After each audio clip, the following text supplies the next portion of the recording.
सिद्धिभ्यः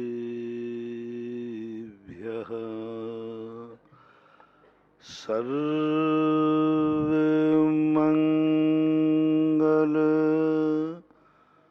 मांगल्यम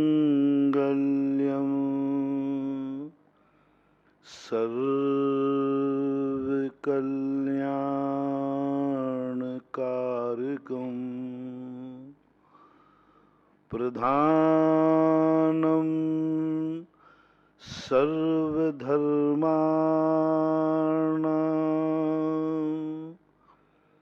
जैनं जयतु शासनं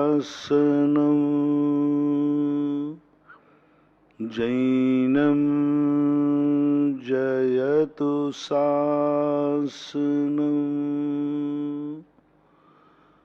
पंच परमेष्टि भगवान की जय हो। आचार्य श्री गुरुवर कुंद कुंद महाराज की जय हो। आचार्य श्री गुरुवर विद्यासागर महाराज की जय हो। बोले परम पूज्य निर्यापक श्रमण मुनि पुंगो 108 श्री सुधा सागर जी महाराज की जय हो। समस्त मुनि संघ की। संसार के जितने कोई कार्य होते हैं वे अच्छे हों अथवा बुरे, उनका कोई ना कोई करने वाला जरूर है और वो कोई ना कोई के द्वारा किए जाते हैं। फिर हमारे लिए क्यों कहा जाता है तुम ये कार्य करना, तुम ये मत करना। तो कल अपन ने समझा था कि मेडिकल में दवाइयाँ सभी हैं, इसमें कोई संदेह नहीं है, लेकिन सभी दवाइयाँ सभी के लिए खाने योग्य नहीं है। हालांकि जो भी दवाई का निर्माण हुआ है वो अच्छे के लिए ही हुआ है, लेकिन प्रत्येक व्यक्ति, प्रत्येक रोगी सारी दवाइयाँ खाए ऐसा नियम नहीं है। किसी किसी के लिए वही दवाई गुणकारी होती है, किसी किसी के लिए दवाई जानलेवा भी हो सकती है। एक व्यक्ति कहता है कि मैं यह दवाई खाई तो मेरी जिंदगी बच गई, तो दूसरा व्यक्ति यदि उसे खा ले तो वह कहता मैं तो मर गया। तो नीति यह कहती है कि जो जो कार्य हैं वे सब तुम्हें करना हो, ऐसा नियम नहीं। कार्यों का भी बंटवारा है, कौन सा कार्य कौन करे। नीति बनाई सृष्टि ने, हर व्यक्ति के लिए एक समान नहीं बनाया। आचार्यों ने भी नीति बनाई, साधु कौन सा कार्य करे, श्रावक कौन सा कार्य करे, पशु कौन से कार्य करें। यदि सब ये सोचने लग जाएं कि जब श्रावक जो कार्य कर रहा है वो मुनि महाराज करने लग जाएंगे तो कितना अनर्थ हो जाएगा, कल्पना करो। व्यवस्था कितनी भिन्न बनाई, एक कितना पक्षपात किया, कितना अलग अलग सोचना पड़ा। दोनों मोक्ष जाना चाहते हैं, दोनों महावीर के भक्त हैं,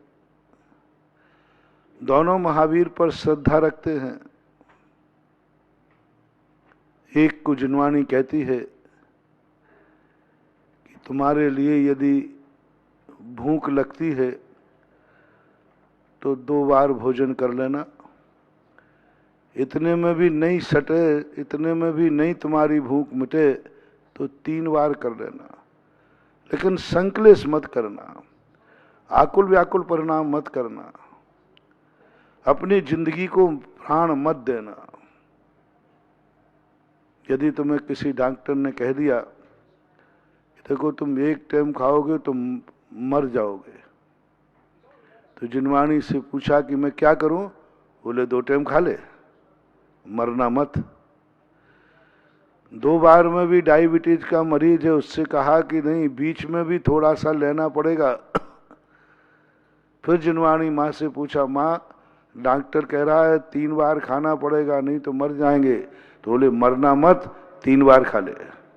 तो मुनिराज बैठे थे वहीं पर, मुराज ने कहा कि माँ मेरे लिए भी तकलीफ है, शाम को मुझे भी भूख लगती है, तो मैं क्या करूं? नहीं तो मैं मर जाऊंगा। तो जिनवाणी कहती मर जा, लेकिन खाने का भाव भी मत करना। क्या गजब! अब दोनों अपन एक ही माँ के बेटे हैं। तुम भी जिनवाणी को मानते हो, मैं भी जिनवाणी को मानता हूं। दोनों के एक ही भगवान को मानना। एक श्रावक से कह दिया मरना मत, दूसरी बार भोजन कर ले, दूसरी बार भोजन कर ले, तो मेरी दुर्गति तो नहीं होगी? बोले नहीं होगी। मेरा जीवन खराब तो नहीं होगा? बोले नहीं होगा।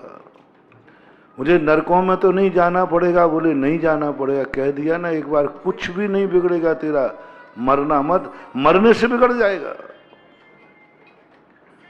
दो बार भोजन करने से तेरा कुछ नहीं बिगड़ेगा, कोई दुर्गति नहीं होगी।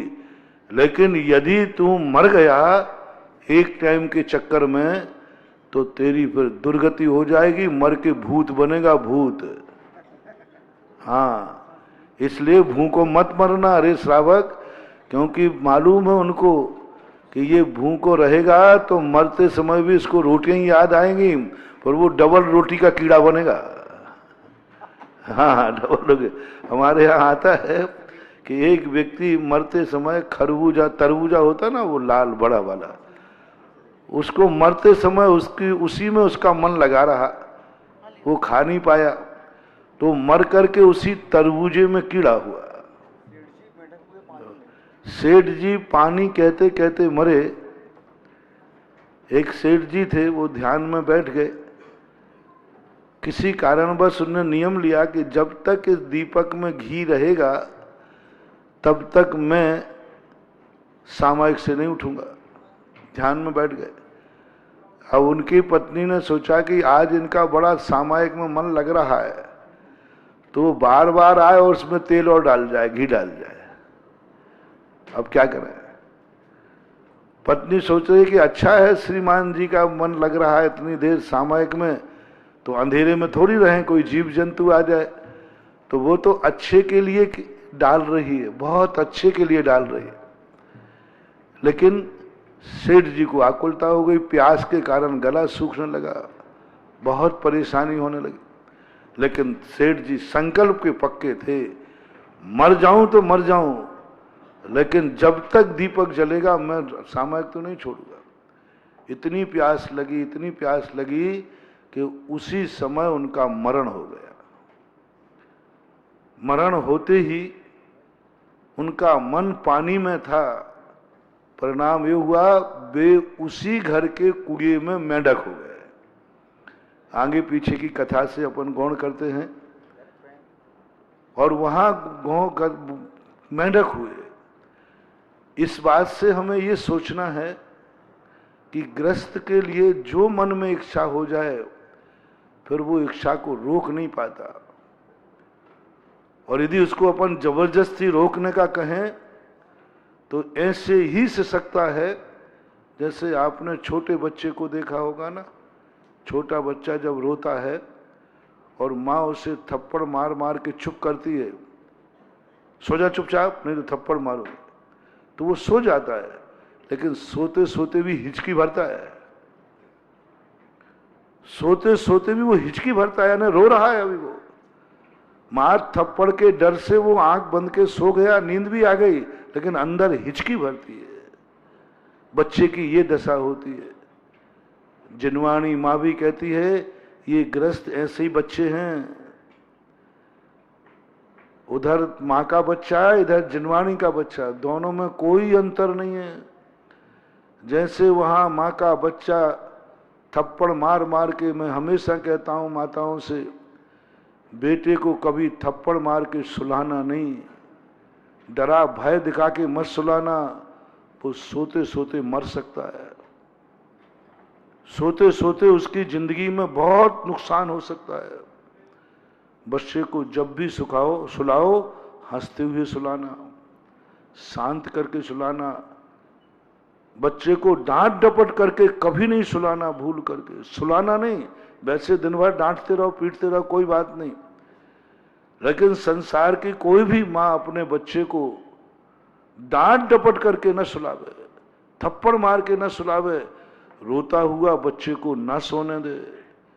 बच्चा यदि रोते हुए सोने लग जाए तो उसे जगा देना, रोते रोते सो तो जगा देना, नहीं तो वो घंटे 2 घंटे सोएगा, उसमें उसकी सारी जिंदगी खत्म हो जाएगी।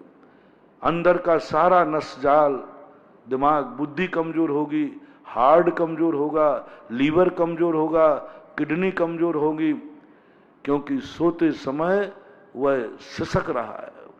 उसको उठाओ, जल्दी जगाओ।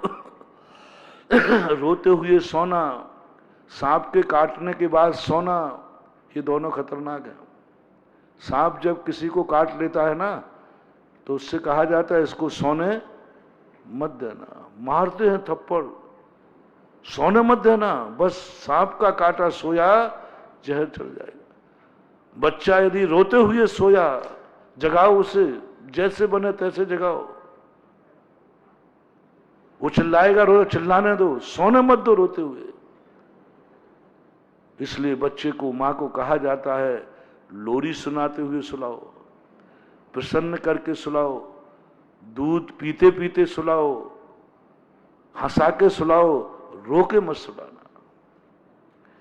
इसी प्रकार जिनवाणी मां कहती है कि गृहस्थ को कोई भी त्याग कराना, उसको संकलेश मत कराना, डांट डपट मत करना, डांट डपट मत करना। गृहस्थ को यदि तुमने डांट डपट और धमकी दे करके कोई चीज छुड़ा ली ना, तो मरकर भूत बनेगा। हाँ, डांट डपट करके मैं तुमसे कहूं कि शराब छोड़, नहीं छोड़ेगा तो मैं तुझे भस्म कर दूंगा, ध्यान रखना। तुम छोड़ तो दोगे, लेकिन उसी समय प्राण निकल जाए, तुम शराब में जाके कीड़ा बनोगे।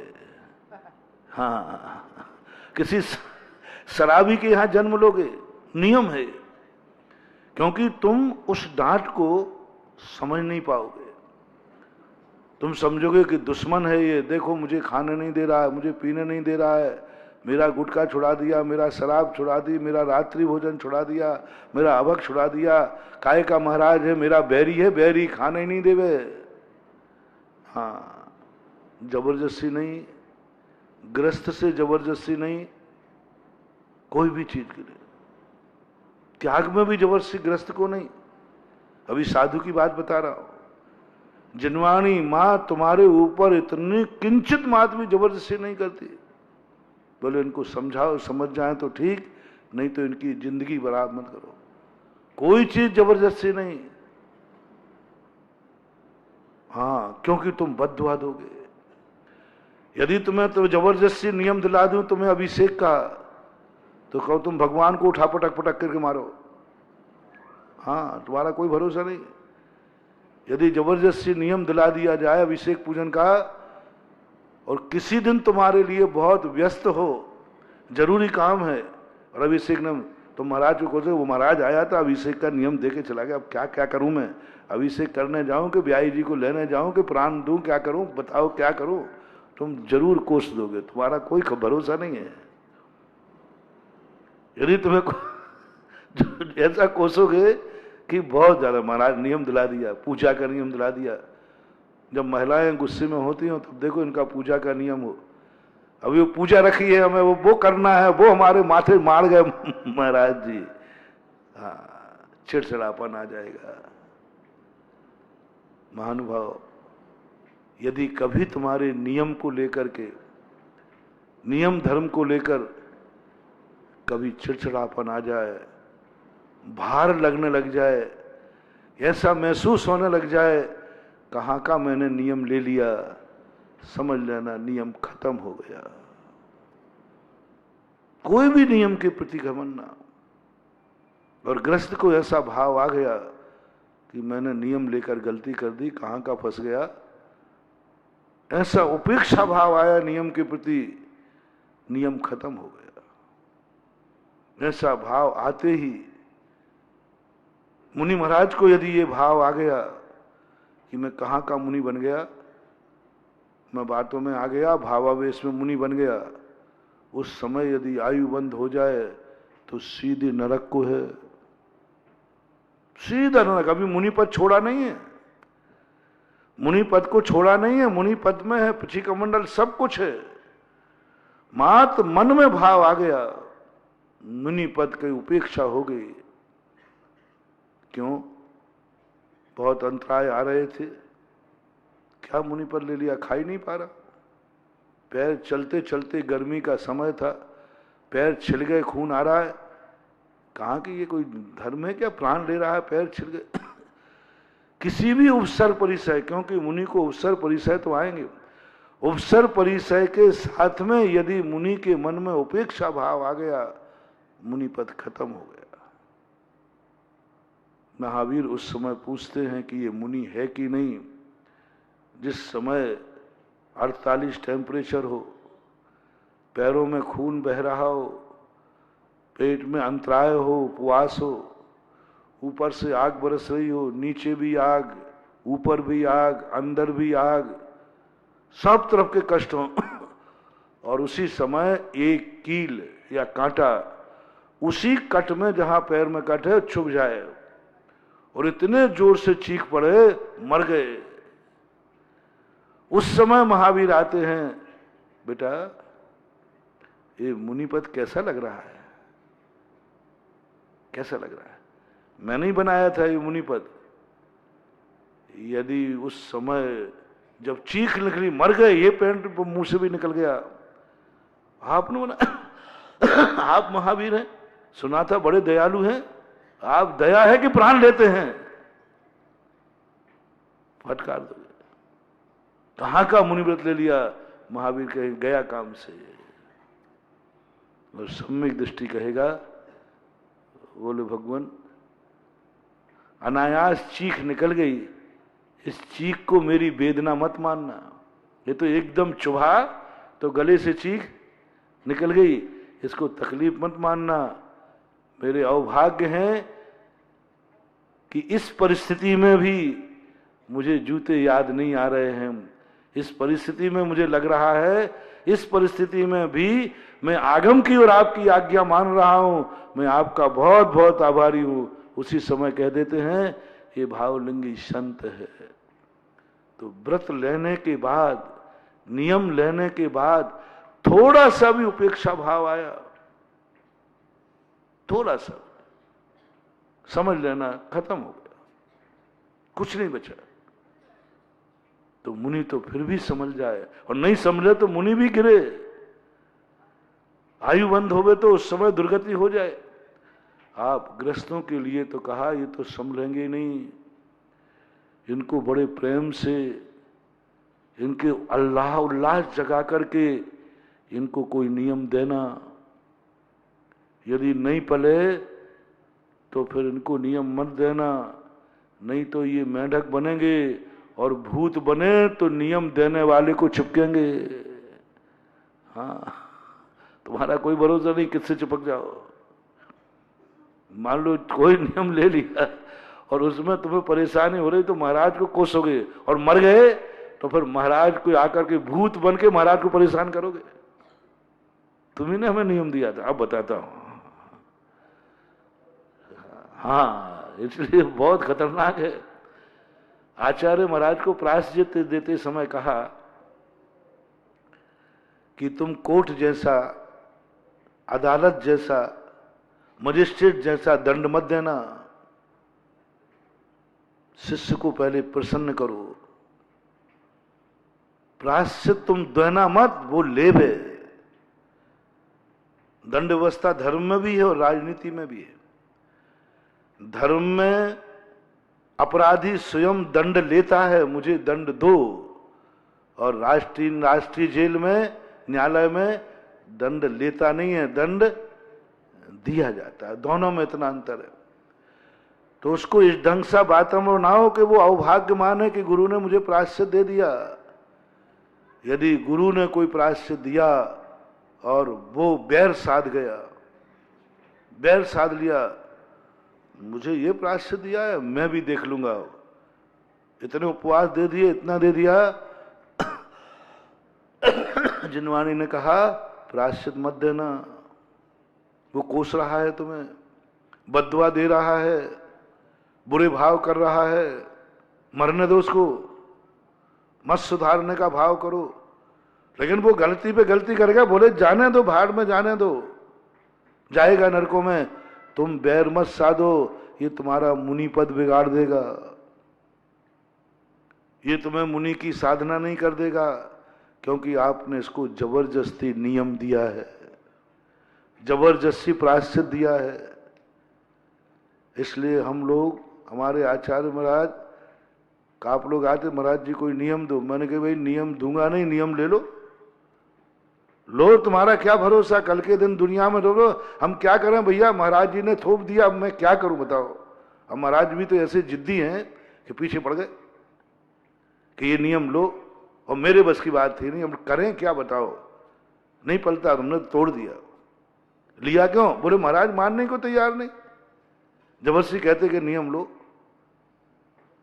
हाँ, बहुत खतरनाक है। अच्छा, यदि मैं कभी तुम्हें कोई एक आज जबरदस्ती कोई नियम देवे, तो बिजलिया वाले सब ले लोगे? जबरदस्ती दूंगा मैं, तुम लेना नहीं चाहते हो।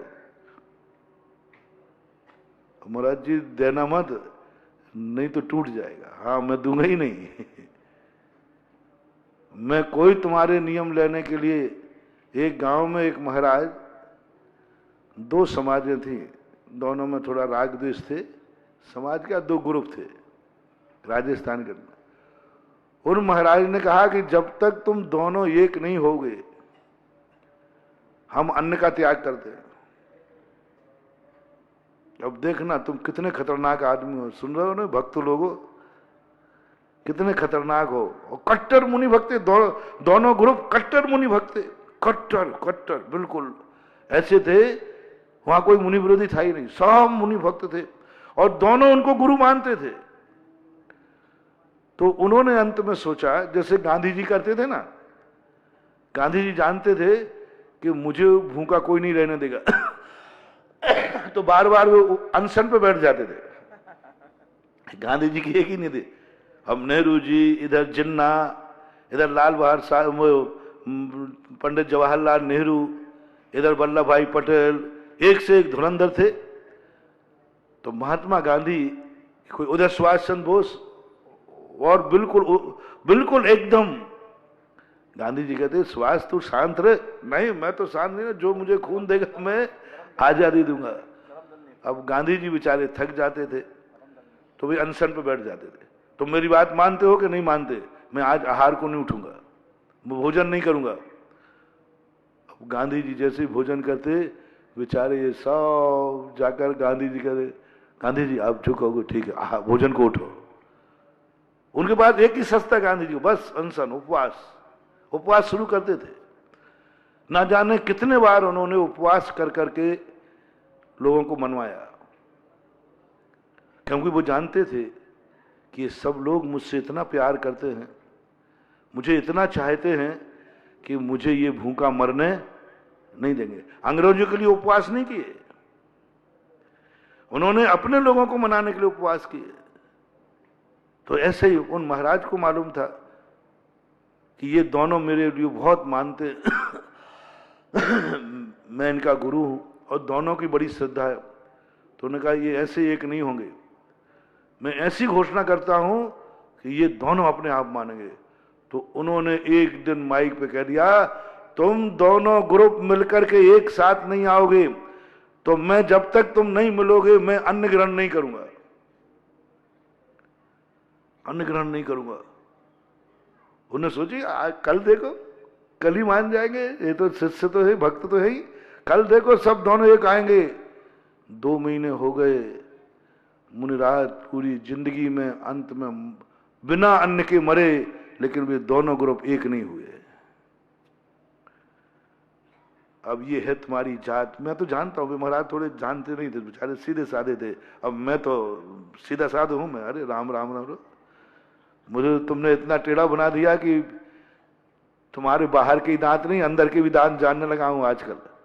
और मारवाड़ियों को तो, राजस्थान को तो खूब अच्छी, तो 25 साल हो गए, रजत जयंती हो गई, एक एक की नस्ल जानता हूं।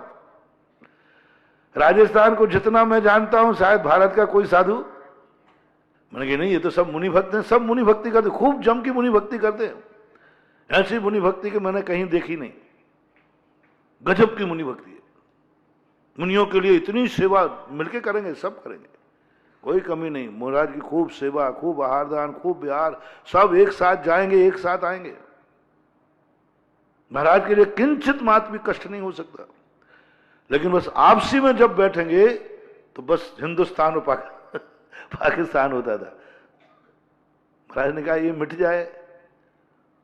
पूरी जिंदगी भर उन्होंने अन्न लिया, कम से कम 10-12 साल तक वो बाद में जिए, वृद्ध थे, नाम नहीं बता रहा हूं। पूरी जिंदगी के अंत तक भी पूरे गांव को दया नहीं आई कि महाराज जी अपने लिए अन्न छोड़ गए हैं, कम से कम अपन चलो मिलते हैं। उन्होंने कह दिया महाराज जी आप समाधि लो तो मरो तो, हम ना दोनों एक थे, ना हैं और ना रहेंगे। अब ऐसे श्रावकों पर कभी ऐसी गलती करना चाहिए क्या? मैंने तो नहीं की। मैं उस गांव में गया, मैंने कहा सुन लो रे, मैं भूखों मरने वाला नहीं हूं, तुम्हारे तुम तो 2 के 4 और हो जाओ तो मैं तुम्हारे लिए भूखों मरने वाला नहीं हूं, और मेरे तो अभी वैसे ही मरने के दिन नहीं, इतने जल्दी थोड़ी मरना है। मैंने कहा शुरू की बात है, 10-15 साल हो गए। मैंने कहा तुम्हारे लिए मैं भूखों नहीं मरूंगा, तुम्हारे लिए मैं जाप नहीं करूंगा। जाप करूंगा तो मैं अपने कर्मों को काटने के लिए करूंगा, तुम्हारे लिए तो मैं डंडे उठाऊंगा। मैं तुम्हारे लिए त्याग नहीं करूंगा, तुम्हारे लिए शांति धारा नहीं करूंगा। ये शांति धारा तुम जैसे लड़ाकुओं को, जो महाराज को के गुरु के प्रति इतने निर्दयी हैं, ऐसे लोगों को शांति धारा करके मैं अपनी शांति धारा बदनाम करूंगा क्या? ना मैं तुम्हें मनाऊंगा, और ना मैं शांति धारा करूंगा, और ना मैं तुम दोनों की मीटिंग करूंगा। हाँ तुम्हें मनाऊं, मान जाओ पुत्रा, मान जाओ, एक हो जाओ, नहीं मैं तो एक भी दिन नहीं कहूंगा। मैंने पहले दिन पे जगह चिंता मत करना, वहां जितने साधु जाते थे सबका एक ही मैटर रहता था, दोनों को एक करना, दोनों धड़ों को एक करना। और राजस्थान में धड़े बहुत हैं। आचार्य सिंह ने मेरे से कहा था कि राजस्थान बहुत सावधान रहना, वहां धड़े बहुत हैं। मैंने चिंता मत करना, धड़े में भी धड़ बजाऊंगा, हाँ नगाड़ा बजाऊंगा, नगाड़ा। तो मैंने आते ही कह दिया जितने साधु आए सबने तुम्हारी मीटिंग की, मनाया, तो मैं तुम दोनों को मनाने वाला नहीं हूं, बुलाने वाला नहीं हूं, ना तुम्हारे लिए कोई त्याग करने वाला हूं, ना जाप फेरूंगा, ना। अब सुनो रे तुम दोनों, तुम्हारा भविष्य क्या है? क्योंकि लातों के देवता बातों से, इनको जितना मनाओ उतना, ये वो कहते मनाए धोबी गधा पे नहीं चढ़े, जितना इनको मनाओ ये उतने ऊपर जाते हैं, छोड़ दो इनको। एक बार एक पुरुष आया, बोले महाराज जी मेरी पत्नी हमेशा धमकी देती, ऐसा कर मैं फांसी लगा लूंगी, मैं आत्महत्या कर लूंगी। मैंने कितने बार कहा, अरे महाराज जी कम से कम 100-200 बार बोल चुकी है, और हम लोग सब डर जाते हैं, बस थोड़ा ही कुछ हुआ मैं फांसी लगा लूंगी। मैंने 100-200 बार बोल दिए। बोले हाँ महाराज जी बहुत डर जाता है, पूरा परिवार डर जाता है, और आपको मालूम है कि कोई स्त्री मर जाए तो फिर परिवार की क्या हालत होती है? मैंने कहा हाँ मालूम है। मैंने कहा इतने बार बोल चुकी? हाँ महाराज जब कोई बात, बस एक ही बात, बस कोई ऐसी शांति धारा करा दो कि ये कहना बंद कर दे। आप जो कहो तो वो मैं 4 धाम की यात्रा, गंगा जी नहाऊं, शिखर जी कराऊं, जो कहो सब कर लो। मैंने कहा वो नहीं होगी ठीक, कोई ठीक होने वाली नहीं, कितनी गंगा नहाओ, कुछ भी कर लो, वो ठीक नहीं होगी। वो तो कहेगी। बस एक तरीका है कि अब की बार जब कहे तो तू रस्सी लाके उसको दे देना, बस ये टांग और ये पंखा चल रहा है, मेरे सामने फंदा लगा दो, तू फंदा लगा देना और थोड़ा। बोले जल्दी कर, देर क्यों कर रही है? कोई महाराज वो सही में मर गई तो? अरे मैंने कि प्रैक्टिकल तो कर।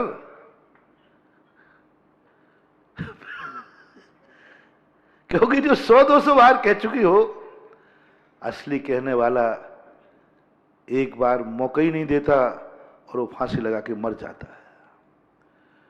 असली फांसी लगाने वाला बोलता नहीं है, असली फांसी लगाने वाला कहता नहीं है, वो तो चाहता है कि मैं जो करने जा रहा हूं इसकी बात किसी को पता चलनी चाहिए। जितने ओरिजिनल सुसाइड वाले होते ना, इनका किसी को पता चलता है क्या? पता ही नहीं चलता। लोग कहते हैं महाराज हमें पता ही नहीं था कैसे मर जाए, इसने कभी एहसास नहीं होगा। कल अच्छे से बोला, सबके साथ बैठा उठा, सबके बात की, खाना पीना खाया और मर गया। क्योंकि ओरिजिनल जो रहता है वो पता नहीं चलने देगा, वो तो मर जाएगा तब पता चलेगा। और ये इतने बार कह चुकी है, मैंने की रस्सी लेके जाना, कहना आज तो तेरी फांसी पक्की है, तू नहीं लगाएगी तो मैं लगाऊंगा। और बस हमने पूरी करा दिया था। हमने गांठ मार को थोड़ा धीरे बांधना, नहीं तो खिंच जाए एकदम। हाँ, तनातनी में खिंच जाए तो बाल सही हाथी सांची हो जाए। गांठ ऐसी बांधना और तू गले में लपेट करके थोड़ा, नहीं आज तो फांसी पक्का है, अब फैसला मैं नहीं कर लिया। तू जब देखो जब फांसी कहती है आज तो फांसी लगेगी, तू नहीं लगाएगा तो मैं लगाऊंगा।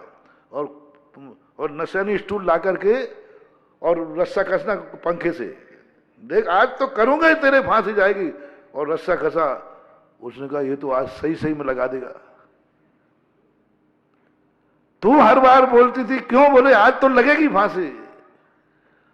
वो कहना तुम मेरी बातों में आते, हम औरतें कहलाते, औरतें तो ऐसा बकते ही रहते, तुम सही मान। और उसने तो अंदर की जो 200 बार की भरी थी ना अंदर की, तुम तो सही मान गए, हम तो औरतें हैं, हम लोगों का तो काम ही यही कहना। उसने कहा कुछ नहीं, औरत नहीं, तू औरत है तो मैं मर्द हूं, आज तो फांसी लगेगी।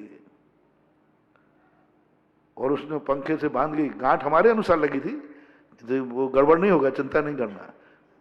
अब फैंसी ड्रेस तो फैंसी ड्रेस होगी, ऐसे थोड़ी कि सही सही हो जाए। वो कहता नहीं वो तो लगेगी, और पंखे से बांध कर उसका हाथ पकड़ा, बोले गर्दन इसमें लगा।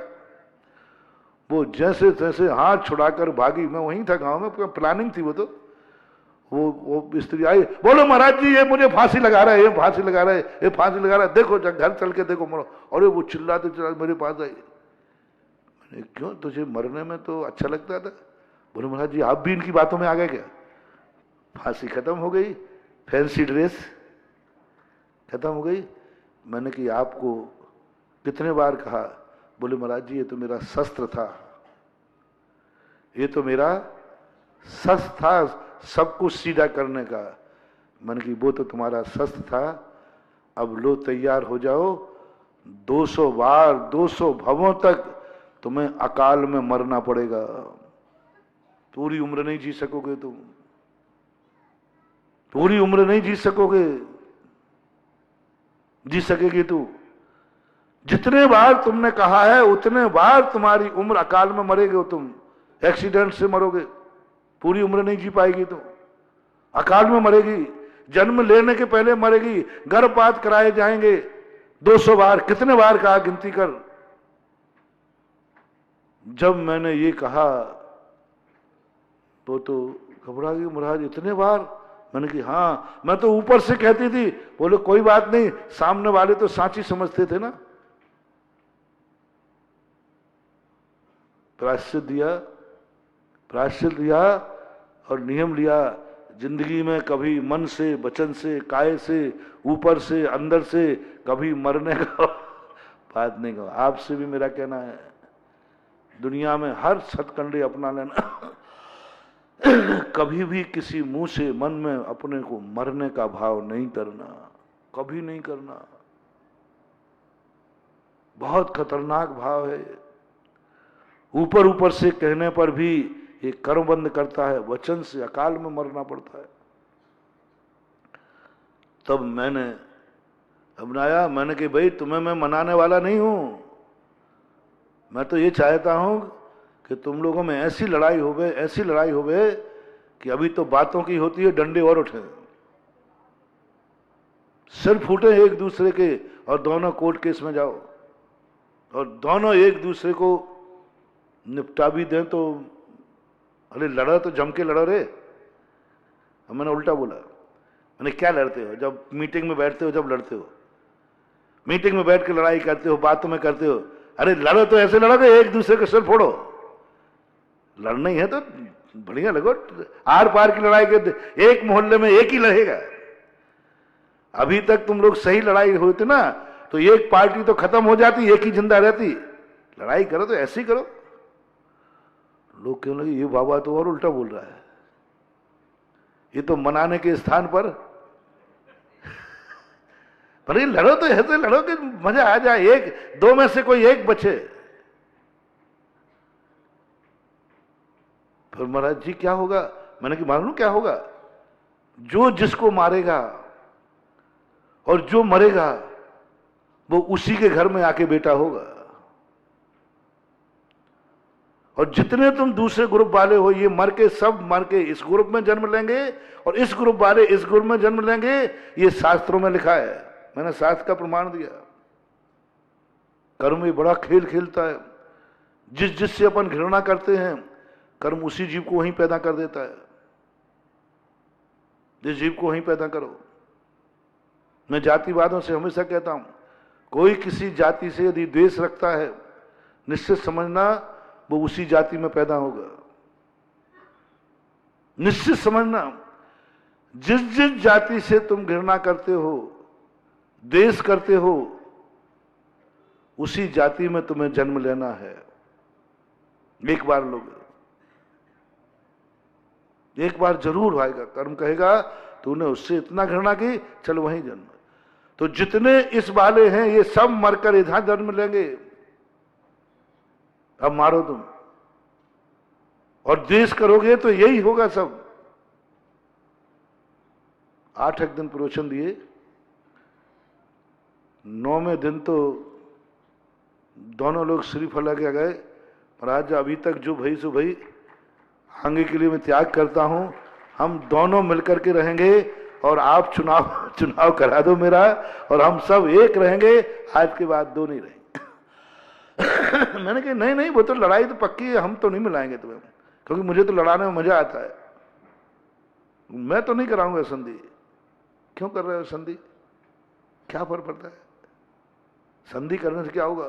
अब जितना जितना मैं मना करूं उतने वो मेरे लिए मनावे। नहीं महाराज आप मना दो, आप हम लोगों को मिला दो। मैंने कहा ये सब उल्टे।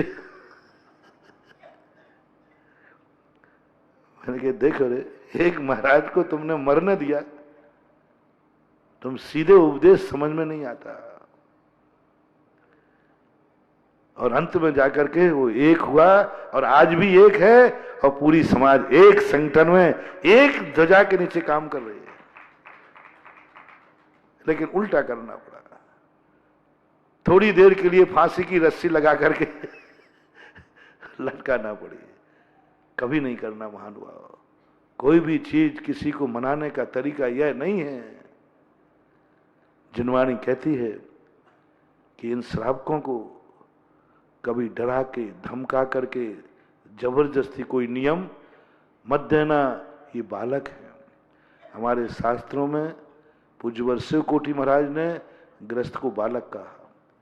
चाहे 100 साल का हो, चाहे 50 साल का हो, गृहस्थ सदा बालक ही।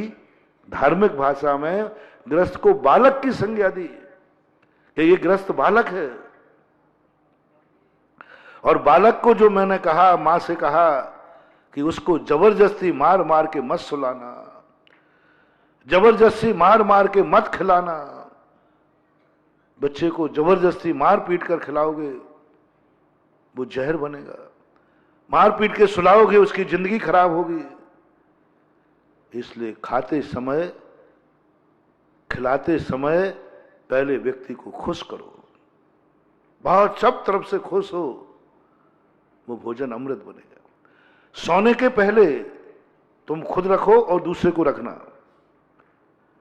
कभी भोजन कराते समय किसी को दुख मत देना। कितना भी तुम दुख कर रहे हो, किसी को दुखी मत करना भोजन कराते समय, और तुम भी दुखी मत होना। और सोते समय लड़के मत सोना, क्लेश में मत सोना, संक्लेश करते करते मत सोना। सोने के पहले प्रसन्नचित्त हो जाना। वो नींद तुम्हारी जिंदगी की अमृत है। और यदि तुम्हारे मन में क्लेश है या तुमने किसी को क्लेश दिया है और क्लेश करते करते सो गया, उसकी जिंदगी खराब हो जाएगी। तो हमारे लिए जिनवाणी मां कहती है, इन ग्रस्तों के लिए रुला के नींद नियम देना, संक्लेश करके नियम मत देना। ये नियम नहीं लेंगे तो बोलते मत लेने देना। ये पाप करेंगे दुर्गति में जाएंगे, बोले जाने देना। यहां तक कह दिया, गजब कह दिया। ये दुर्गति में जाएंगे, नरकों में पड़ेंगे, ये पाप कर रहे हैं, बोले करने देना।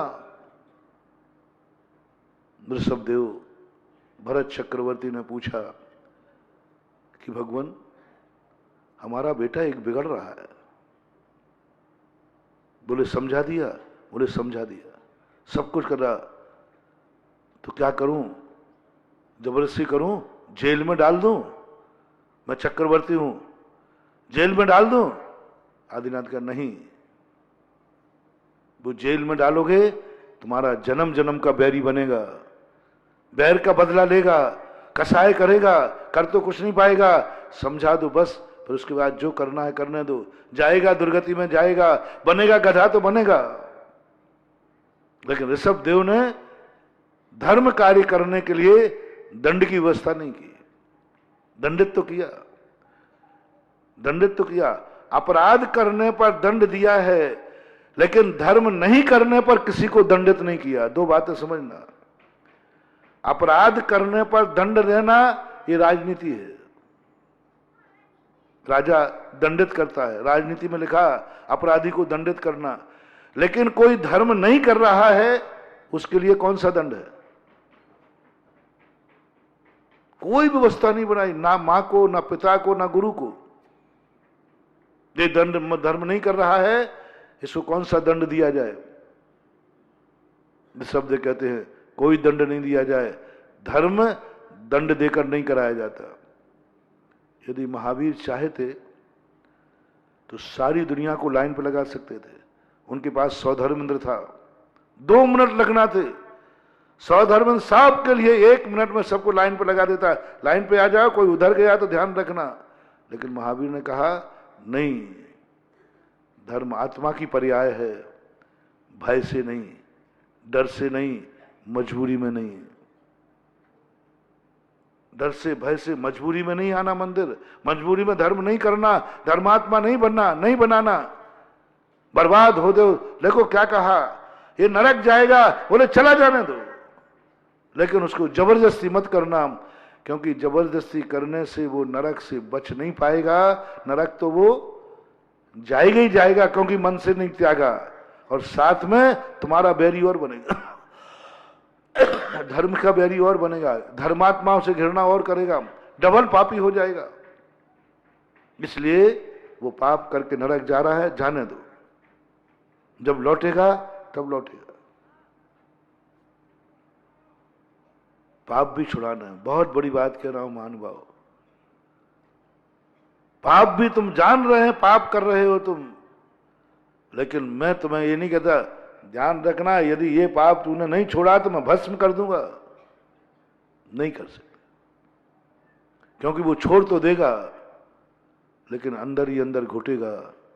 जो अपना प्रसंग चल रहा है ना, छोटे पर क्रोध नहीं करना। रसोईया घुट गया, कुछ नहीं कर पाया। सुकौशल की वो नारी हिल गई, चुप हो गई, कुछ नहीं कर पाए, लेकिन कब भंजाया उसने, तुम भी यही करोगे। इसलिए जिनवाणी कहती है नहीं। क्या कह रहे हैं ये? कह रहे हैं हम एक टाइम भोजन में नहीं रह सकते, हमें क्लेश होता है, रात में नींद नहीं आती है, हमारे बुरे भाव होते हैं। जिनवाणी का तुरंत कहती है इसको 2 बार की छूट दे दो। नहीं मां, मैं इसको डरा दूं तो ये छोड़ देगा, 1 बार खाएगा। मैं डरा दूं ना इसको, मेरे पास ऐसा खौफ है कि ये डरा दूंगा तो ये नहीं खाएगा। तो जिनवाणी कहती नहीं नहीं नहीं नहीं, तुम अपना खौफ मत दिखाना, तुम अपना डर मत दिखाना। ये तेरे डर से छोड़ देगा, लेकिन रात भर सोता भी रहेगा, लेकिन तेरे नाम की बद्दुआ और हिचकी लेता रहेगा तो बद्दुआ और हो जाएगी। नहीं, इसको खुश करो, प्रसन्न करो, समझाओ। फिर भी कहे महाराज जी आप कुछ भी कहो, मेरे से तो नहीं रह जाएगा, तो कह देना 2 बार की छूट दे दो। जिनवानी ने कहा गृहस्थ को मरने मत देना, क्लेश में मत जाने देना, 2 बार की छूट दे देना। फिर तीसरी बार आ जाए बोले दे देना, चौथी बार की मांगे तो बोले दे देना, कह रहा ना, और दिन भर खावे तो बोले खाने देना। दिन भर खावे तो खाने देना, लेकिन उसको जबरदस्ती नहीं करना। क्या बोल, और आप लोग देख लो ऐसे ही सब चीजों में, कोई चीज में नहीं। दान के संबंध में कहा ना, जबरदस्ती दान मत लेना। हाँ, दान तो इतना खतरनाक है, नियम में तो फिर भी चलो महाराज ने दिया था मैंने तोड़ दिया, अब करो क्या करना। हाँ, कई लोग तोड़ देते। एक महाराज ने नियम लिया, बोले उनके पारणा थी, 16 कारण के व्रत किए उन्होंने, तो उन्होंने पारणा की कि हम पारणा जब ही करेंगे जब कोई मुनि दीक्षा लेगा। तो तुमसे पूछा था मैंने कि एक आध दिन यदि मैं नियम ले लूं, तो बिजौलिया वाले मेरे थोड़े खास भक्त हैं, और मैं नियम ले लूं कि मैं जब ही आहार को उठूंगा जब आप सारे बिजौलिया के लोग, आप लोग मुनि दीक्षा और एक आर्य का दीक्षा। पहले बताओ ये नियम मेरा गलत तो नहीं है? डाकू नहीं बना रहा हूं, साधु ही बना रहा हूं। अच्छा, पहले बताओ साधु बनना अच्छा है कि बुरा? आर्य का बनना अच्छा है कि बुरा? अच्छा, अब मैं तुमसे प्यार करता हूं बहुत ज्यादा, क्योंकि बहुत चाहता हूं आप लोगों को, तो मैं चाहता हूं कि इनकी दुर्गति नहीं हो, सदगति हो। अब मोह तो मोह ही होता है, और मैं तो अन्न जल जब ही ग्रहण करूंगा जब सारे जो 8 वर्ष से ऊपर के हो गए और 80 वर्ष के हैं, वे सब मुनि दीक्षा और आर्य का दीक्षा लेंगे तो ही मैं अन्न जल ग्रहण करूंगा। अभी नियम लिया नहीं है, चिंता मत करना, पूछ रहा हूं। अन्यथा मेरी समाधि हो जाए तो भी ग्रहण नहीं करूंगा। तो आप सब आर्य का मुनि दीक्षा ले लोगे कि हमें ऊपर भेज दोगे? बोलते नहीं हो। कई लोग तो कहें महाराज जी 20 साल का, महाराज जी मैं 8 साल से छोटा ही हूं, आपने 8 साल से ऊपर का नियम लिया, मैं तो 8 साल से नीचे का हूं। वो कहूं अंगूठा चूसने लग जाते, देखो महाराज में अंगूठा कितने बहाने बनाओगे पता नहीं। और 80 साल महाराज मैं तो 85 का वैसे ही हो गया हूं, नहीं कर पाओगे। कभी ऐसा भाव करो, हे भगवान ऐसा गुरु मुझे कब मिलेगा जो मेरे कल्याण के लिए अन्न जल छोड़ेगा। बंधु सावधान, मेरे कल्याण के लिए, मेरे मुनि बनने के लिए, जरूर ये मेरे जन्म जन्म का कोई मीत है, मेरा जन्म जन्म का कोई हितैषी है, इसको क्या पड़ी है? मैं नरकों में जाऊं, पाप करूं, दुनिया में करूं, इसको क्या पड़ी है? मेरे लिए अन्न जल छोड़ रहा है। बस यही तुम्हारी परीक्षा होगी, जब गुरु तुम्हारे लिए अन्न जल छोड़े तो तुम्हें कैसा लग रहा है? वो गुरु तुम्हें दुश्मन सा लग रहा है या मीत सा लग रहा है? फैसला करो, फैसला करो अंदर चेतना से, अंदर की चेतना जगाओ। और मुनि ने कहा कि नहीं, तू मुनि नहीं बनेगा तो मैं अन्न जल ग्रहण नहीं करूंगा। बस ऐसा यदि कोई मुनि तुम्हारे सामने बोले तो मुनि तुम्हें कैसा लगेगा? सोचो कभी ऐसा हो तो कैसा लगेगा? दुश्मन लगेगा? समझ लेना अभी तुम्हें संसार में बहुत भटकना है, और तुम्हें लगे गुरु महाराज क्या लेना देना है महाराज से मेरे को, वो अपना व्रत पा लेना। जरूर मेरे जन्म जन्म के हितैषी हैं, जन्म जन्म के मेरे कोई उपकारी हैं, तभी मेरे लिए इतना बड़ा त्याग कर रहे हैं। ओहो, आनंद से डूब जाना, पैर पकड़ लेना, जन्म जन्म का हितैषी मिल गया है। कभी मन में देश भाव मत लाना, उपकारी भाव लाना, समझ लेना इस भव में नहीं सही मुनि, अगला भव तुम्हारा मुनि पद पर पक्का है। और जिंदगी भर रोते रहना। मेरे मुनि ने एक बार मेरे लिए ऐसा संकल्प किया, बताओ मैं पूरा नहीं कर पाया। क्या मर रहा था? मुनि तो बना रहे थे, कोई प्राण थोड़ी ले रहे थे, फांसी थोड़ी ले रहे थे। एक डाकू तो कम से कम गोली चला के प्राण ले लेता है, मेरे गुरु प्राण थोड़ी ले रहे थे, महाराज ही तो बना रहे थे। ऐसा पॉजिटिव सोच यदि बन जाए, समझ लेना तुम आसन्न भव हो, लेकिन नहीं बनेगा।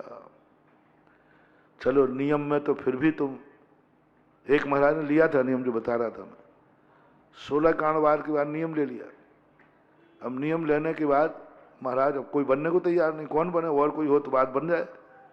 एक मास्टर थे, उन्होंने कहा महाराज मैं दीक्षा लेता हूँ।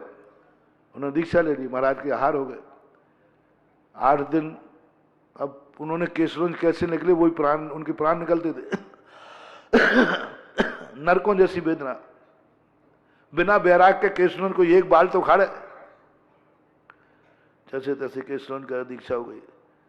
महाराज के 5-7 दिन आहार हो गए, 32 दिन का उपवास था 16 का बिहार करके वो चेले पहुंचे जो नए चेले बने थे। बोले महाराज जी ये पकड़ो आपका पक्षी कमंडल, मैं तो जा रहा हूं। बोले तुमने दीक्षा ली थी? बोले महाराज आपका नियम था जो मुनि दीक्षा लेगा वह उसी से आहार लूंगा, और मेरा नियम था कि आपका उपवास तोड़वा करके मैं मुनि दीक्षा छोड़ दूंगा। मैंने भी ऐसी दीक्षा ली थी, जैसे तुम्हारा नियम ऐसा मेरा नियम। आपने कहा उपवास तोड़ूंगा जब मुनि दीक्षा लेगा, और मेरा कहना था, नियम था पालना कराने के बाद मैं छोड़ दूंगा। कैसा चेला और गुरु मिले तो जिनवाणी कहती है ऐसा नहीं करना। लेकिन दान में बहुत खतरनाक है,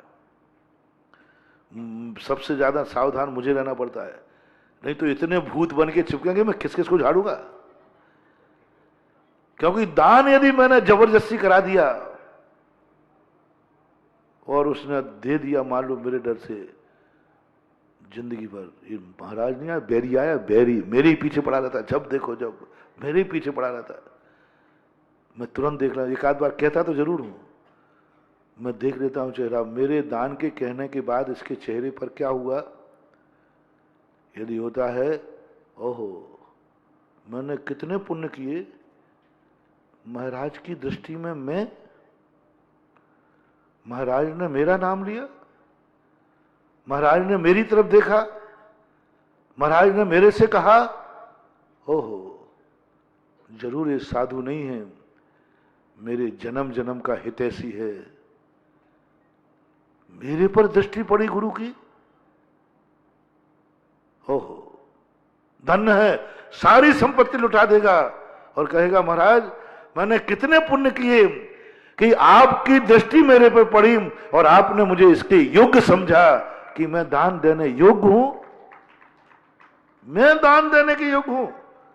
गुरु की दृष्टि में यदि तुम योग्य बन गए बंधुओं, समझ लो तुम्हारे 100 भाव सुधर गए। गुरु यदि तुम्हें देख लेवे कि ये मुनि बनने के योग्य है, एक तो स्वयं जाके कहता है महाराज जी मुझे दीक्षा चाहिए, और एक गुरु देख के कहते हैं ये दीक्षा के लायक है। हमारे यहाँ एक महाराज हुए ऐसे, जिनका नाम था भद्रबाहु स्वामी, बहुत छोटी अवस्था में थे। महाराज वहां से निकले, ज्यादातर मुनिराज लोगों के पास दीक्षार्थी ही जाता है, महाराज मुझे दीक्षा दीजिए, मुझे दीक्षा दीजिए, मुझे दीक्षा दीजिए। लेकिन एक बालक थे, छोटी सी उम्र के थे, हो सकता है 9-10 साल के हों। अब कंची पिल्ली कितने साल में खेलते हैं, यही मान लें 8-9 साल 10 साल कंची पिल्ली खेल रहे थे, और खेलते खेलते इतने, एक कंची के ऊपर 2 कंची, 2 के ऊपर 3, 4, 5, 6, 7, 8, एक कंची के ऊपर 14 कंची रख दी। कंची जानते हैं वो कांच की, इतनी सावधानी सर, और महाराज वहीं से निकले, ओहो इसने तो 14 कंची रख दी इतना सदा हुआ हाथ है इसका। तुरंत उस बालक को लेकर उसके पिताजी ने पूछा ये बालक कहाँ का है। पिताजी के पास ले गए और महाराज याचना कर रहे हैं। जो दिगंबर मुनि कभी किसी की याचना नहीं करता और पिता से कहते हैं इस बालक को मुझे दे दो। ये बालक साधारण नहीं है, ये बालक द्वादशांग का ज्ञाता होगा, बहुत बड़ा साधु होगा, सारे जगत को कल्याण करेगा। पिताजी ने कहा गुरुजी आप गलत ढंग से, ये छोकरा है, मैं मालूम है प्राण लेता है, दिन भर खेलने के अलावा कोई काम ही नहीं है। बाप की दृष्टि में बेटा कभी निर्दोष नहीं होता। अरे महाराज जी बहुत उद्यमी लड़का है, आप और परेशान हो जाओगे, मैं ही परेशान हूं इससे, और आप साधु ठहरे। महाराज ने कहा नहीं, ये बालक मुझे दे दो, ये बालक मैं तुमसे याचना करता हूं। उन्होंने कहा गुरुदेव आपकी कृपा।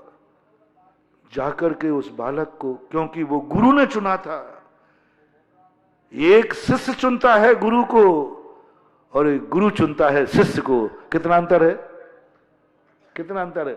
एक शिष्य चुनता है कि मुझे किसे गुरु बनाना है और एक गुरु चुनता है कि मुझे किसे शिष्य बनाना है। एक कथा मात्र अभी तक पूरे शास्त्रों में हमने पढ़े, हजारों मुनि लाखों मुनि दीक्षाएं हुई, हर व्यक्ति में यही है, शिष्य गुरु को ढूंढता है, गुरु मुझे दीक्षा दो। मात्र अभी तक की एक कथा मिली है, अभी तक तो और दूसरी कथा नहीं मिली हमें। पहली कथा मिली भद्रबाहु स्वामी की, ईसा शताब्दी 100-150 साल पहले की घटना है, अभी 2100-2200 साल पुराने। जो गुरु कहते हैं ये शिष्य मेरा बनने लायक है, इसको बनाऊंगा। कितना पुण्यात्मा जीव है, कितना धर्म किया कि गुरु कह रहे हैं कि मेरे लायक है ये शिष्य, और बाद में जाकर के मुनि बना, भद्रबाहु स्वामी बना और 24,000 मुनियों का गुरु बना। अंतिम सुध 24,000 का गुरु बना वो, जो गुरु रह गए थे बच्चा। जिस पर गुरु की दृष्टि पड़ जाए, महानुभाव, आप माने या नहीं माने, लेकिन कहूंगा तो सही, कभी यदि गुरु तुम्हें किसी योग्य समझ ले, कभी यदि गुरु कहे तुम तो मुनि दीक्षा के लायक हो, देर मत करना। हो मैं वो पुण्यात्मा हूं, इतने लोगों में से मेरे ऊपर गुरु की दृष्टि गई, मेरे ऊपर गई, मुझे क्या सोचना। गुरु ने जब योग्य समझा है तो समझा है, बात खत्म है। गुरु ने मुझे योग्य समझा, मेरे लिए कहा। कोई नियम के लिए कहें, 1 मिनट मत समझना, और कभी दान के लिए कह दें तो क्या करोगे? हैं? यदि किसी से मैं कह दान का, तुझे ये दान देना है, अभी तक कहा नहीं है सर, मैं इनडायरेक्ट ही बोलता हूँ, डायरेक्ट नहीं बोलता हूँ, क्योंकि मुझे मालूम है कि अपनी जबान खाली क्यों रखें, क्योंकि मेरी जबान की तो बहुत कीमत है। मेरे जबान से निकले हुए पे तो 3 लोग निछावर हो जाएगा, तुमसे क्या कहूँ। इसलिए मेरे आचार्य से हम लोग कभी दान का आदेश नहीं देते, क्योंकि इस आदेश पर तो 3 लोग निछावर हो जाएगा। उपदेश जरूर देते हैं, टोक जरूर देते हैं। यदि कभी कोई तुमसे कहे हमारा गुरु कि तुम ये मंदिर बनाना है, ये मूर्ति बैठालना है, ये दान तुम्हें देना है, पंचकलंक में इंद्र बनना है, मान लीजिए मैं किसी से कहूं, अभी तक तो यही बनते आए कि स्वयं बने हैं, मैं कहूं तो सब लोग अपनी अपनी छाती पे हाथ रख के पूछो कैसा लगेगा। तो महाराज जी ऐसा लगेगा महाराज जी को मैं ही दिखता हूं। और महाराज जी हम तो उल्टी माला फेरते हैं, जब बोली बोलते हैं ना तो एक तो पहली बात तो मैं भागी जाता हूं, दूसरा बैठा रहता हूं तो आपसे छुपता हूं, महाराज नहीं देख ले मैं कहीं है, तब वो बैठा है। मत डरो रे, मत डरो, बहुत होनहार अच्छी नहीं है, बल्कि ऐसे बैठो, महाराज की दृष्टि मेरे पे क्यों नहीं पड़ रही। पहले लोग दान देते थे, पंचायत जब पानी लेने जाती थी और किसी का मकान छूट गया तो वो रो के पंचों के पैर पड़ लेता, भैया मैंने कौन सा पाप किया जो आपने मुझे इसके योग्य नहीं समझा। दान देने वाले पंचों को मनाते थे, मेरा दान क्यों नहीं, मैं कहता पापी हूं, मेरा क्यों नहीं लिया गया। पंच कहते विचार करूंगा तुम्हारा दान लेना है कि नहीं। सारा घर आ जाता था रोने, जो दंड दो दो, पर इतना अयोग्य मत समझो कि मेरे लिए आपने दान की लिस्ट में से निकाल दिया। आप मेरे दरवाजे, मेरे लिए क्यों नहीं कहा आपने, सबके दरवाजे आप गए, मेरा दरवाजा क्यों छोड़ा। सारा घर अनशन पे बैठ जाएगा। मैं इतना पाप लेकर नहीं मर सकता हूं कि पंचों की दृष्टि में मैं दान देने के योग्य नहीं हूं। तो चुल्लू भर पानी में डूबने का, मरने का सोचेगा। खुशी मनाते थे, दानी आ रहे हैं, स्वागत होता था। जब पंच लोग पांडी को निकलते थे ना, तो जो अच्छे लोग होते वे घर में स्वागत, पंच लोग आएंगे अपने यहाँ, दान लेंगे। परिवार कहता खाली हाथ नहीं जाने देना, अपन को देना है कुछ ना कुछ। और पहले तो पंचों का स्वागत होगा। आओ भाग, पूरे घर वाले कहे मैंने कौन से पुण्य किए कि आप लोग मेरे दरवाजे समझे और मुझे योग्य समझा। और आज यदि वो दुकान पे बैठा है ना, तो वो डेस्क के नीचे घुस जाता है, वो आ रहा है, वो आ रहा है, वो आ रहा है, वो आ रहा है, वो आ रहा है। और बाप है तो बाप, आजकल एक बहुत अच्छा बहाना चल रहा है, सब कार्य में अलग अलग हैं। 3 नीति अपनाते हो आप लोग। सुनो, भाभी दरिद्रों की कहानी सुनो, भाभी दरिद्रों की कहानी। पहला तो हे भगवान, ये मेरी दुकान ही भूल जाएं, उस दिन दुकान ही नहीं खोलना, और आ जाए तो जो सब कक्का भतीजे सब अलग अलग हो गए थे ना, हम सब एक ही हैं, हम सब एक ही हैं। उन्होंने लिखा दिया तो अपने लिखा, हम सब एक ही हैं। काय में एक हो, दान में और कर्म में, कर्म में एक हो। दुकानें अलग अलग है, रोटी अलग अलग है, चूल्हा अलग है, सब अलग हो गया, सब बंटवारा कर लिया। जो व्यक्ति संसार के कार्यों में अलग अलग है और दान के कार्यों में, हम सब एक ही हैं, समझ लेना ये मिटने के दिन आ गए। उस वंश का नाश होना निश्चित हो गया। कमाई अलग अलग करते, पैसा अलग अलग करते, चूल्हा अलग अलग है, सब कोई लेन देना नहीं। एक कटोरी तो इधर के उधर चली जाए, दीवार खिंच गई बीच में से मकान में, एक कटोरी इधर उधर चली जाए, बच्चा भी ले जाए तो झगड़ा हो जाता है। और जब दान की बात आती, हम सब बोलो ना, जिस ढंग से बोलते थोड़ा मुझे कम आता है, हम सब एक ही है। हम तो देखो, वो हमारे कक्का के कक्का थे, वो हमारे दद्दा के दद्दा थे, हम सब एक ही तो हैं कुटुंब के महाराज जी। एक ने किया सो सबने किया, मत करो रे मत करो। मैं तो ये कहता हूं, जब रोटी अलग अलग खाई जाती है तो धर्म भी अलग अलग ही करो। भाई एक चूल्हे पर रहो। जब रोटी अलग अलग खाते हैं तो धर्म भी अलग अलग करो। हम अपना अलग देंगे तो अपना अलग दो। पापा बेटा, पापा मैं भी रोटी खाता हूं, मैं भी थोड़ा सा दान दूंगा पंचकल्याणक में, क्योंकि मैं भी रोटी खाता हूं। ऐसा होना चाहिए। धर्म कभी भी एक दूसरे में शामिल होकर नहीं करना। धर्म सदा अपना स्वयं का धर्म करना। गाय के अलग हैं, हम लोग सब अलग अलग हो चुके। उनका दान अलग लिखिए, मेरा अलग लिखिए। वो अलग दान देंगे, मैं अलग दान दूंगा। भले तुम कमेटी वाले पंचायत वाले मिला लो तो हमें आपत्ति नहीं है, लेकिन मेरा दान अलग होगा। हम लोग सब अलग हो गए, सब बांट हो गया, सब पैसा। कभी भूल करके भी चूल्हा अलग होने पर, व्यापार अलग होने पर, कभी दान को एक रूप कर करके मत देना इकट्ठे। हाँ, कोई बड़ी कोई राशि लो तुम्हारे समर्थ से बाहर की हो तो कमेटी कहे कोई बात नहीं, आप सब पूरा परिवार मिलके भी बनाओ तो मुझे कोई आपत्ति नहीं है, तो ये बात अलग है। बाकी अलग अलग।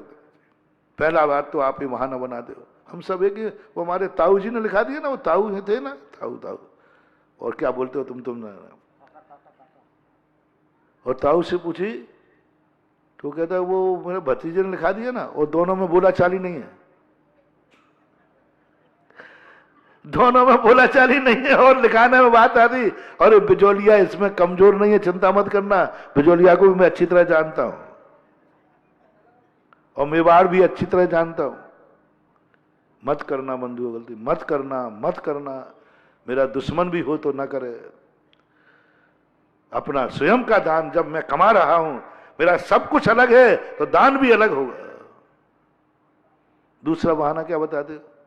बाप वो मेरा बेटा घर में नहीं है, बराबरी का हो गया। हाँ, कोई बात नहीं, बेटा आवे तो भैया अभी मेरा बाप जिंदा है, और दोनों कभी एक साथ मिलना नहीं, वो तो प्लानेंगे, और दोनों के प्लानेंगे, तू आए तो मेरा नाम ले लेना, मैं आए तो तेरा नाम ले लेना। किसको बहाना बना रहे हो? धर्म के लिए? किससे बहाना बना रहे? भगवान के लिए? किससे बहाना बना रहे? गुरु से के लिए? गुरु से कपट, मित्र से चोरी, या हो निर्धन या हो कोड़ी। मत करना रे बहाना, कभी मत करना, छुपने का प्रयास मत करना। ये सर्वज्ञ भगवान का धर्म है। जैसे कल मैंने कहा था, सर्वज्ञ भगवान का सर्टिलाइज, एक सर्टिलाइज तुम्हें लगवाना है, जैसे भगवान भी देखता है। कल का प्रवचन बहुत बहुत बहुत मार्मिक बात थी, कल बहुत मार्मिक बात थी। आज तो उसकी भूमिका ही बन रही थी, अपन थोड़ा साइड में चले गए। बहुत बड़ी बात, मत करना धोखा।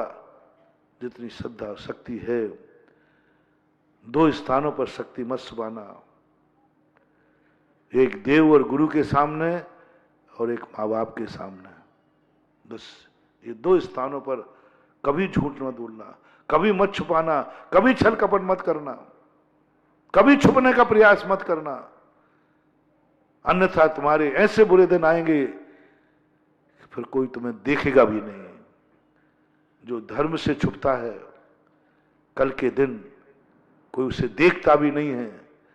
जो दान में झूठ बोलता है, दान में डरता है, दान से बचने का प्रयास करता है, समर्थ होकर के, एक दिन तू भीख भी मांगेगा और हजारों लोग निकल जाएंगे, तेरी तरफ देखेंगे ही नहीं। कई लोग कहते महाराज जी, भिखारी लोग गरीब आते, महाराज जी कोई को दया नहीं आती मेरे पर, कोई को दया नहीं आती। मैंने कहा तूने कर्म किया है, जब कभी तूने धर्म के साथ छुपा होगा, कोई दान की बात आई होगी, बोली लेने की बात आई होगी, बोली के दिन तूने कहा आज तो अपन को पास में जाना ही नहीं, क्यों आज बोली है, क्या पता कोई जबरदस्ती टिका देवे तो, इसलिए आज नहीं जाना। तू बोली के दिन छुपा होगा, उसका परिणाम है कि आज तुझे कोई देखने को भी तैयार नहीं है, देखने को भी तैयार नहीं, कोई पूछने को तैयार नहीं है। टेट फॉर टेट, जो जो तुम नोट कर लेना अपनी जिंदगी में, जो जो तुमने किया है, कभी गलती नहीं करना ऐसा।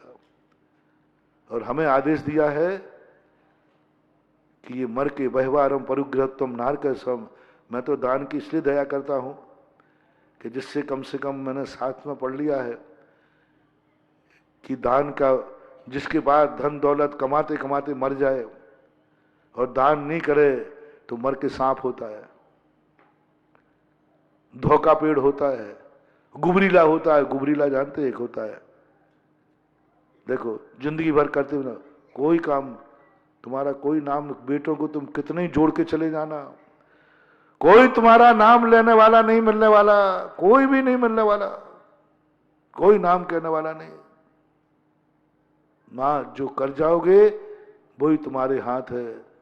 देख लो कैलाश जी, शराब जो हाथ से कर गए वो इबारत खड़ी हो गई, जो छोड़ गए उसका पता नहीं। हाथ से कर गए, आज वो खड़ी है इबारत, और जो छोड़ गए उनके छोकरे नाम लेने को तैयार नहीं है। सब खा जाएंगे, सब पापों में चला जाएगा। अपने हाथ से कर लो तो काम, भज लो तो राम।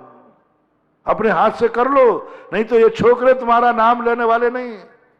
लेकिन फिर भी आप करें या नहीं करें, जिनवाणी कहती है दान का देते समय किसी को बोलना मत, और बोलो तो चेहरा देख लेना, आनंद आ रहा है, तुमने उसकी तरफ देखा, तुमने उससे बोला और वो तुम्हारे चरणों में गिर गया, गुरु महाराज आपने मुझे इसके योग्य समझा, ओहो धन्य हो गया, धन्य हो गया, आओ भाग्य आज। और आज महाराज ने कहा मेरे कितना भाग्यवान हूं, तुमसे ज्यादा भाग्यवान मैं हूं कि महाराज ने मुझे इसके योग्य समझ लिया। तो फिर बात अलग है।